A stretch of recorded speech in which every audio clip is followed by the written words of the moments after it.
everybody, welcome back to my channel. Today we're going to do a DIY free upcycled decorative storage box. This could be like a gift box, but you can do different sizes. We're just going to use the garbage. This is the two ribbons that I'm using that fit perfectly together. And then some decorative paper of your choice, or you can even use craft paper from the Dollar Tree. So first thing you want to do is you want to remove one of the cardboard circles on the outsides of these forms, and then we're going to peel off all that little glue on the one, and you're going to cut the other one flush against the tube. I guess you guys can see what's happening now. Now we're going to mark it from our decorative paper. We're going to line it up with the factory edge and then mark how long we need to make it. Cut it out, and then we're going to sand. I'm just taking a tiny bit of sandpaper just to get off whatever glue. You could pick off the glue. Some of it came off with me just picking it off. You want to do this to the top and bottom. For the bottom, we're not going to trim it flush yet, but I'll show you that in the end. Now, just cut out that strip of paper. You want to measure as however long your box is, however wide your box is. You want to go ahead and measure it.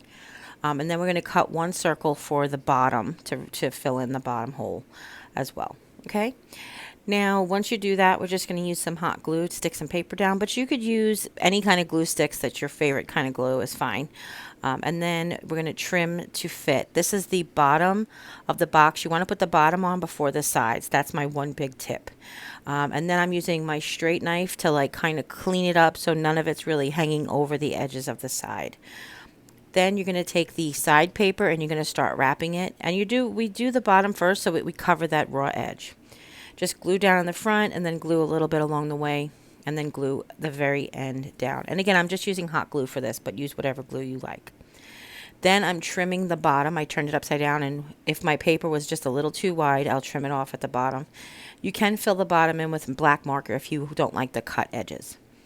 And now we're just going to repeat the same thing for the top. We're going to cut the paper at the top as well. And I'm showing you here that you can cut out a square first. It might be easier than to try to manage around all that paper with the roundness. Now, one option is to leave the lid overhanging, which is kind of cute. So I've taken a black Sharpie. This is the Dollar Tree's fake Sharpie. And I've colored in the underlid as well as the edge of the box lid because those will be exposed once it's all put together. So then I can show you there. And then we're going to go ahead and cut around that lid as well. And then I'm going to take a strip of paper and go on basically covering where the ribbon would be. Same as we did for the other box as well. And then there's going to be two options. You can either cut this flat against the edge and then use the Sharpie to color in, or you can make little tiny tabs and fold them under.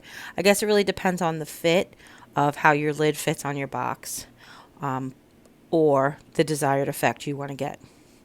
Okay, so now we're just going to cut little snippets and fold them under if you want. I wanted to tell you, I took another Sharpie and I colored in that, if you notice the big Sharpie didn't get in the crease, but I took a regular Sharpie and did that. So now I've just cut off the edge instead, and I'm using the black Sharpie to just darken the edge of the white paper. And I'll show you how it fits on here really well. And this is again with the overhang lid, excuse me.